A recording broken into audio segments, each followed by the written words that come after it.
A carta aqui de Tito é a carta direcionada à igreja de Creta, uma igreja que tinha bastante problema, né, naquela época. No versículo do capítulo 1, a gente vai entender que Paulo fala com Tito para ele poder instruir a igreja a estar mais próximo do Senhor e instruir Tito a levantar presbíteros, pessoas que iriam ser enviadas para aquelas localidades em volta, para que fosse, para que mais igrejas fossem abertas ali. Então o capítulo 1 instrui isso. Ele fala também lá dos falsos mestres. Naquela realidade ali tinha muito falso ensino no meio daquele povo, né? E Paulo vendo isso, ele fala com Tito, né? Tito é um amigo, um chegado de Paulo. Olha, você tem que expor a verdade, porque eles pregam algo que não é a sã doutrina de Cristo, e você tem que pregar a verdade para esse povo. E você vai perceber que muitas das coisas que eles faziam ali naquela cultura era mentira. Eles eram um povo muito mentiroso. Está lá, se você ler capítulo 1, verso 12, fala sobre isso. É um povo que eles falavam algo, mas não viviam algo. Então ele vai falar sobre isso, sobre como combater, né, esses falsos mestres. Ele vai também dar um pouquinho antes as qualificações do ministro, do presbítero, como deveria ser um presbítero. Uma pessoa íntegra, correta.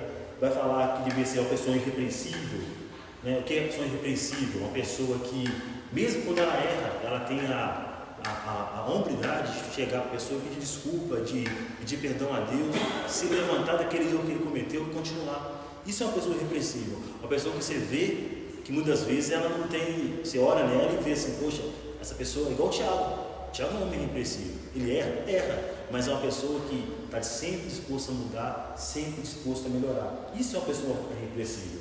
Aí fala que a pessoa que vai liderar não seja uma pessoa arrogante, muito dada ao vinho, nem cobiçoso, nem de toda ganância, antes hospitaleiro, amigo do bem, sóbrio, justo, piedoso.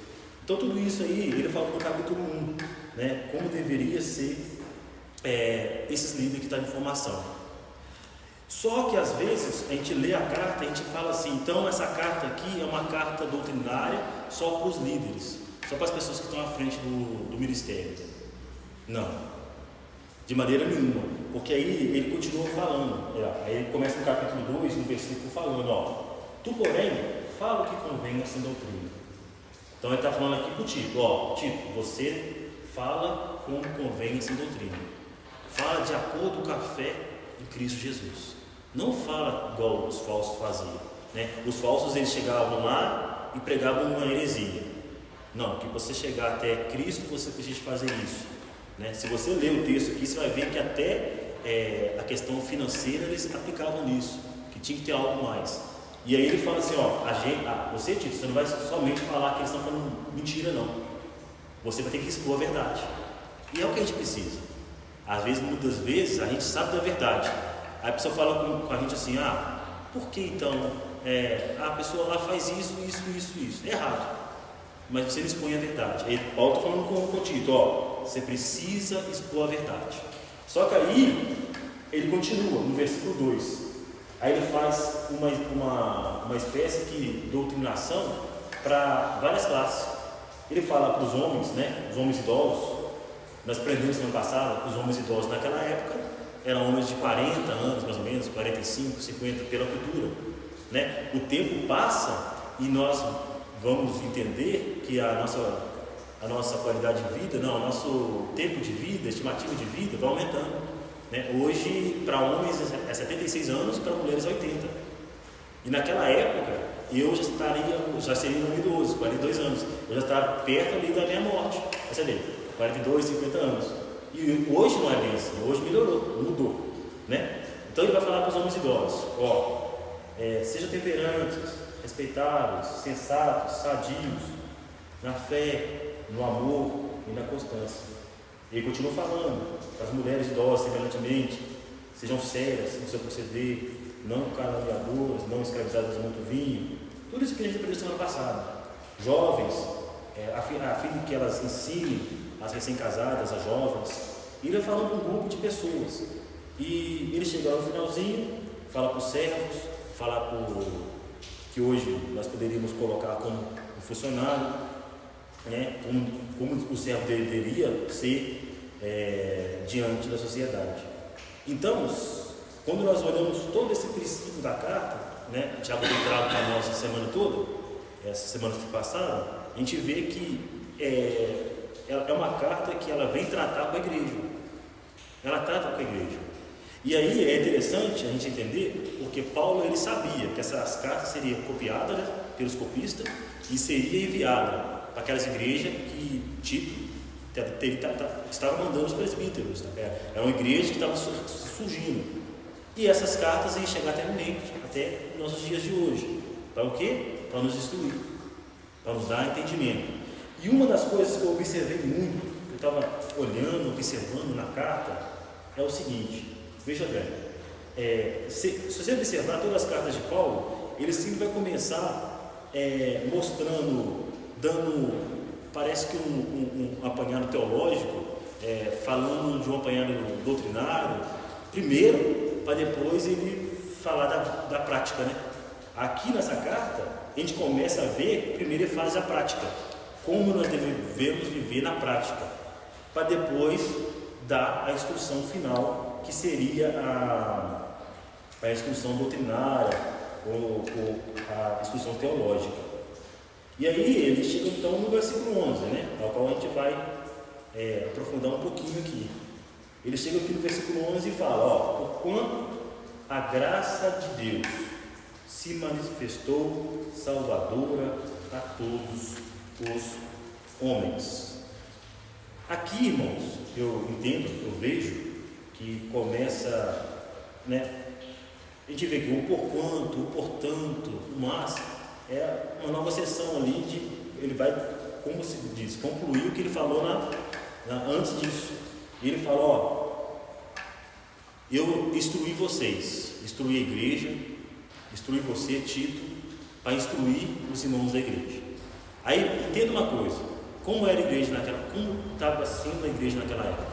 Uma igreja que os irmãos falavam assim, você tem que amar a Deus, amar o próximo, mas quando eles saíam na rua, eles não faziam isso. Eles falavam, você não pode ser mentiroso, você tem que falar a verdade. Mas quando eles estavam no comércio, a região lá era rica em agricultura, muitas vezes eles passavam a perna nas pessoas para obter lucro financeiro e falava mentira. Só que Paulo via isso, Paulo sabia disso e chegou até Paulo.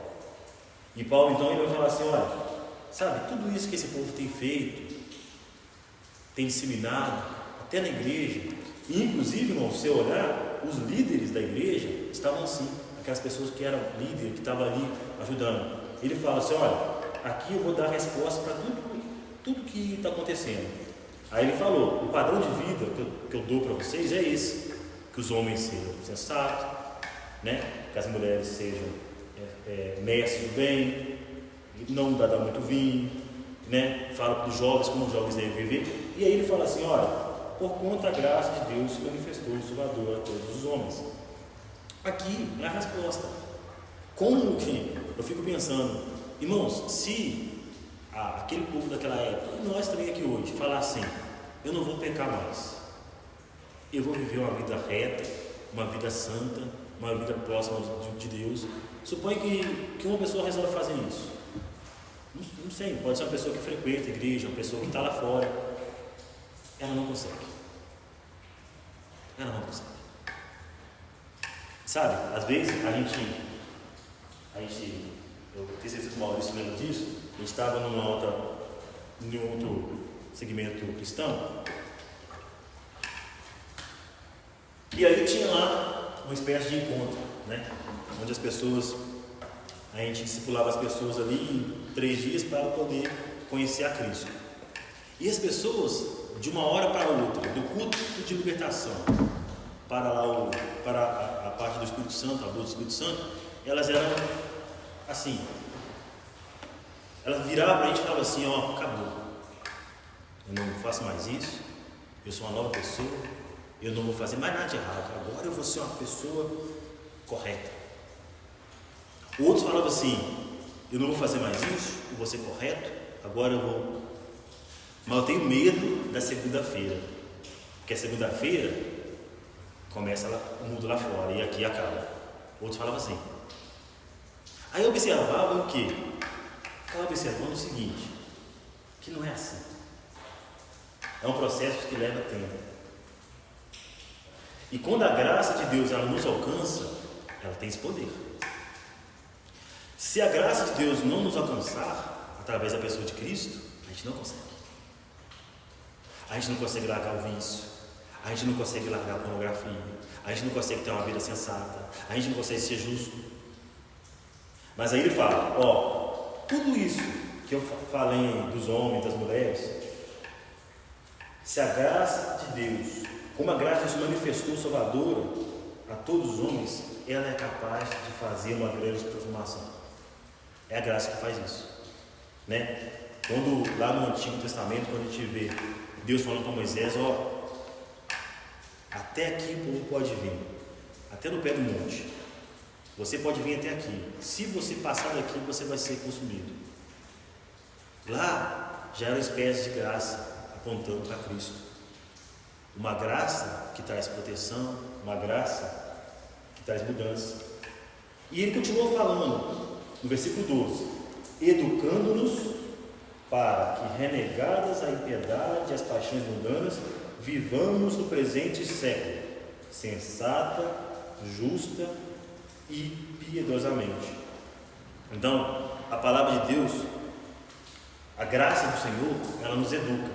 Aí você pode observar que o apóstolo Paulo ele vai dar essa orientação e sempre levando para pontos diferentes: passado, presente e futuro.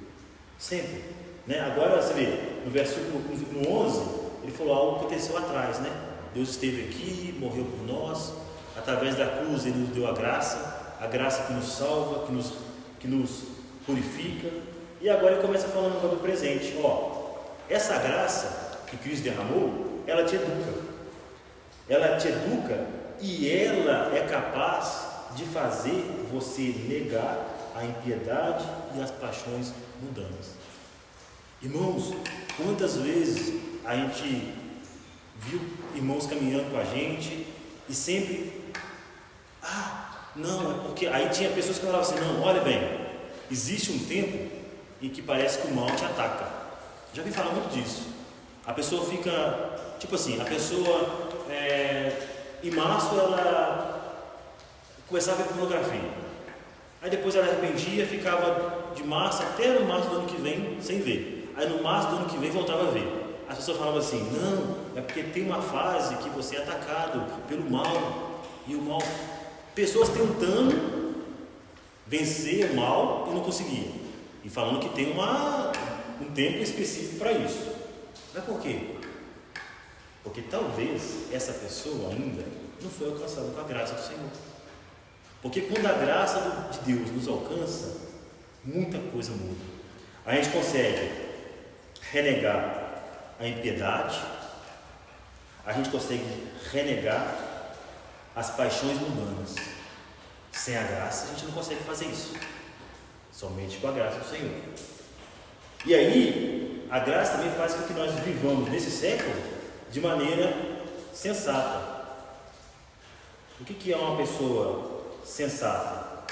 É uma pessoa equilibrada, é uma pessoa sóbria, é uma pessoa que consegue ter um senso, consegue se controlar em todas as coisas que ela faz. É uma pessoa que tem aquele senso, aquela postura de acordo com a vontade do Senhor. É uma pessoa, e aqui o sensato está falando assim, mais com a pessoa mesmo, uma pessoa equilibrada, sóbria, aquela pessoa que consegue, como se diz, ela é a mesma pessoa sempre. E isso aqui eu via, quando eu era mais novo, eu via muito isso. Um exemplo assim, bem simples: a pessoa tinha que beber bastante para poder ter coragem de chegar na menina, para, queria te conhecer, queria coisa. Mas o rapaz precisava de beber para fazer isso. Ele precisava sair da sobriedade, ficar um pouco, mais coisa para poder coisa. Aqui está falando mais ou menos isso, que você seja sóbrio. sensato. Coisa boa seria, né? Um homem sóbrio, uma moça sóbria, e o rapaz chega para ela com aquela, talvez com aquela dificuldade, mas a parada em Deus. Não por causa de uma bebida que tem que fazer efeito no corpo dele para poder ficar mais alegrezinho, mais para frente. Está falando sobre isso, a sobriedade. Aí ele continua falando, justo. O que é a pessoa justa? Aqui já está falando com o próximo. Uma pessoa que não pratica injustiça. Uma pessoa que é justa ao ponto de entender onde está o limite dela. A outra pessoa, ela tem um limite, mas veja bem, quando você é justo, você pensa assim, se eu passar desse ponto, eu estou sendo injusto com tal pessoa. Né? Eu lá no comércio, quando eu tenho a garantia de 3 meses do produto, ser justo. Se até os 3 meses deu problema, eu falei, não, vamos resolver isso aqui. Isso é ser justo. Ser injusto é o quê? Com os 3 meses eu não resolvi o problema, enrolar a pessoa. Isso é ser injusto. Ser justo é quando você até pode parar no ponto de ônibus, mas você vai atrapalhar uma pessoa que vai descer, um idoso, um cadeirante. Você está sendo injusto com o próximo. Ser justo era você pegar o seu carro ou para frente, nem que você tenha que andar muito mais, mas isso é ser justo, porque você vai estar abençoando o próximo. Então isso é justiça. E aí ele fala também, de maneira piedosa. Aqui já tem uma relação com Deus. Uma relação com Deus. Primeiro uma relação comigo, com o próximo e agora com Deus. Viver uma vida piedosa, ter piedade, é a pessoa ter compaixão. E aqui é uma coisa muito interessante, porque veja bem, na nossa vida, se não é assim, nós como pessoas normais, a gente pensa assim, tem uma pessoa lá na rua precisando de ajuda. Só que antes daquela pessoa pedir ajuda, você já viu que aquela pessoa fazendo muita coisa ruim, muita coisa errada. Só que muitas vezes a gente não tem essa piedade de poder pensar assim e ajudar a pessoa. Tem momentos, realmente, que você não tem como ajudar. Eu entendo. Talvez se dar um giro para ela vai ser pior. Não tem como ajudar. Mas tem momentos que você está caminhando a pé que você consegue parar, conversar, falar de Cristo, falar da mudança. Agora no trânsito, igual o pessoal aborda a gente, muitas vezes é difícil. É muito complicado. Então entenda isso. Mas essa piedade aqui é interessante. Porque nós, se julgar por nós, a gente vai falar assim, não, ele está fazendo aquilo porque ele mereceu. Ele não quis obedecer o pai, ele não quis largar as drogas. Isso é ser impiedoso, é não ter compaixão do próximo. Só que Cristo, só que Deus tem piedade. Mesmo que a pessoa merece aquilo, Deus ele fala assim, olha, você não quer a morte do meu filho na cruz, mas você necessita da morte dele na cruz. É necessário você entender o que significa a morte de Cristo na cruz. Então ter uma vida piedosa é isso, é nós como cristãos pensar nas coisas que Deus pensa. Deus pensa dessa forma. Isso é viver uma vida piedosa, que muitas vezes nós não conseguimos. Mas ele continua falando no versículo 13, aguardando a bendita esperança e a manifestação da glória do nosso grande Deus Salvador Jesus Cristo. Sabe, irmãos, é essa graça que faz com que a gente aguarde, com que a gente caminhe nessa terra com a esperança da vinda do Cristo. Eu não sei, eu vejo que tem pessoas que não têm essa alegria dentro dela, essa alegria de pensar assim, nossa, Cristo vai voltar, Ele esteve aqui na terra uma vez, e Ele vai voltar em glória, Ele vai voltar para me buscar, Ele vai voltar para nos salvar. E a gente conversa, a gente nota isso. Tem pessoas que estão caminhando aqui na terra sem essa esperança. Tem pessoas que estão caminhando nessa terra e que tem uma luta muito grande com a morte, medo da morte. Tem outras pessoas que são tão orgulhosas que elas não aceitam a idade chegar, a idade avançada, que quando a idade ela chega, nós ficamos mais debilitados. A gente não é o mesmo. E quando nós olhamos para um cristão, uma pessoa que está caminhando com Cristo, que a graça alcançou, é diferente, irmãos. A pessoa consegue entender e falar assim: nossa, meu corpo está mudando, eu não sou o mesmo, eu preciso agora de frear um pouco aqui, frear um pouco ali. E isso vai nos moldando, porque a gente entende que a nossa esperança está no Senhor. Nós não vivemos para esse mundo. E quando nós estamos aqui, nós desfrutamos, nós viajamos, nós conhecemos pessoas, nós pregamos o Evangelho, é ótimo.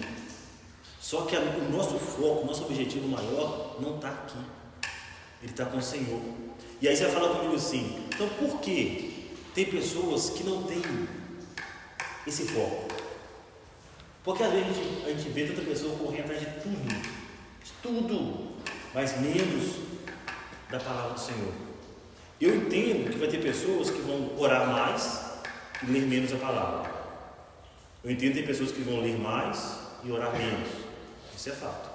Mas eu não entendo uma pessoa que não vai orar, não vai ler, não vai jejuar, não vai buscar. Sabe? Esse hábito é um hábito de uma pessoa que a graça de Deus alcançou. E aqui você vai entender que a graça, ela vai nos manter firmes até a esperança, para que o nosso Cristo, ele vai ser manifesto em glória. Nós vamos ser glorificados, temos um corpo glorificado com ele. Então, entre a graça, entre o presente momento e até esse dia de glorificação, a glória, quem que vai nos suster é a graça. Essa graça bendita, a graça maravilhosa do Cristo. Então aqui, Paulo está falando com Tito, aqui está as respostas de tudo isso aí que vem acontecendo. Sabe, de quando a pessoa na igreja está falando assim: faz o que eu falo, mas não faz o que eu faço.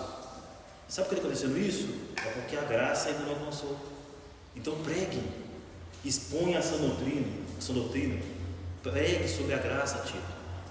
A graça é a resposta para todo o nosso motivo, para tudo aquilo que tem acontecido com a gente.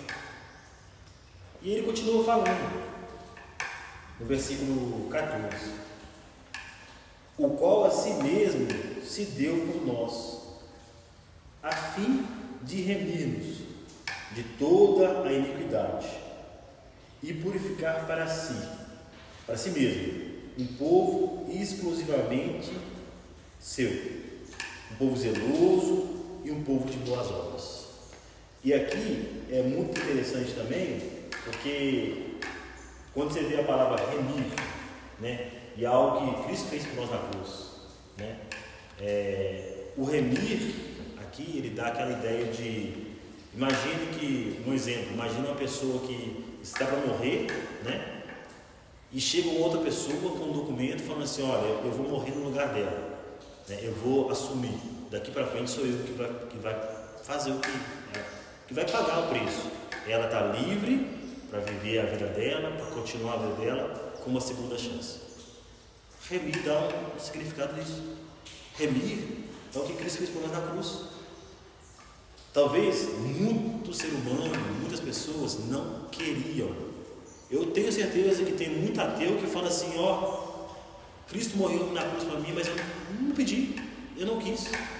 Mas quando ele fala isso comigo, eu falo com ele: amado, querido, Cristo, ele, na verdade, ele não precisava fazer isso por você, mas você precisava que ele fizesse isso por você. Porque vai chegar um momento que você vai entender, sabe? Foi necessário essa morte.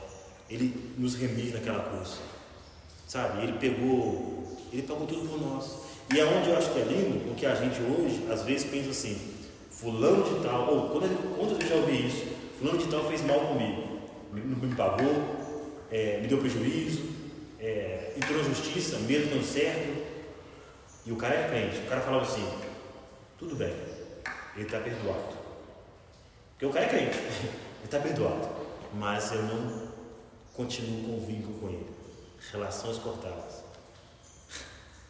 Foi isso que Cristo fez com a gente na cruz. Ele morreu na cruz, pagou tudo, e nossos pecados eram muito. Tem pessoas aí, igual você olhar aquele. Lá nos Estados Unidos teve um homem lá que matava, estuprava primeiro as moças, depois matava. E um homem muito ruim. Deus morreu por ele. E aí ele arrepende e agora ele tem comunhão com Cristo. E Cristo não falou assim, não, te perdoei, você vai até chegar no céu, mas não tem relação com você não. Não conversa, não tem. Não foi isso. Então, sabe, por isso que eu penso, a obra, o Evangelho, o padrão de vida do cristão, ele é muito elevado. Ele é muito elevado. Só que aí você fala assim, é impossível ser assim. Não é. Se a graça do Senhor estiver na nossa vida, nós vamos conseguir.